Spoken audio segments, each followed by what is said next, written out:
Creating assessment questions. True or false?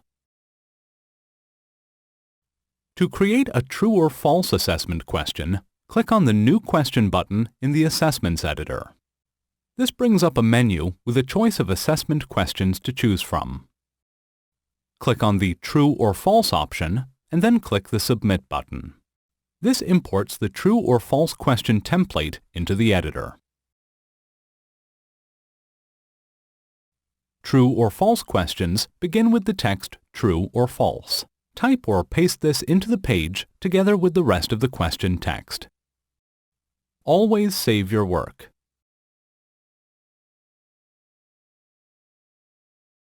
Select whether the question is true or false by clicking on the selection box beside the correct option. If the answer is true, select True. If the answer is false, select False.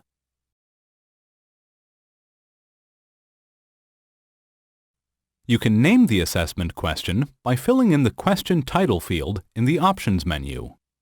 Note: question title text is for internal reference only and is not seen by the end user.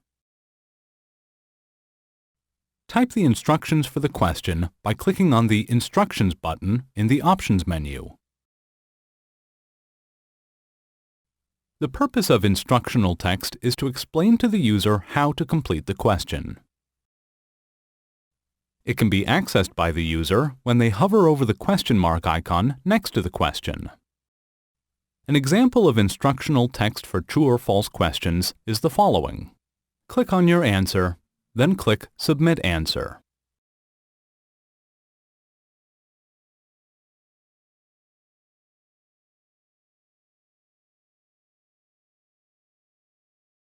Click on the Feedback button in the Options menu.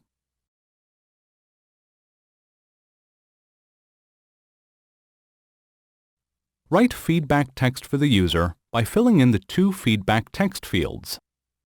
The top text box is used to give feedback to the user when the answer is correct. The bottom text box is used to give feedback to the user when the answer is incorrect. Example feedback text for true or false questions would be correct and incorrect, although it's possible to write more detailed feedback.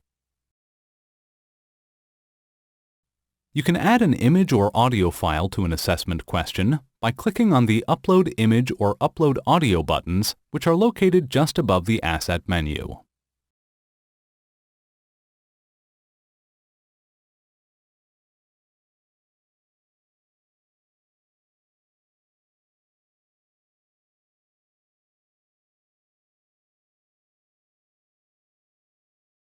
This concludes the video tutorial on creating true or false questions.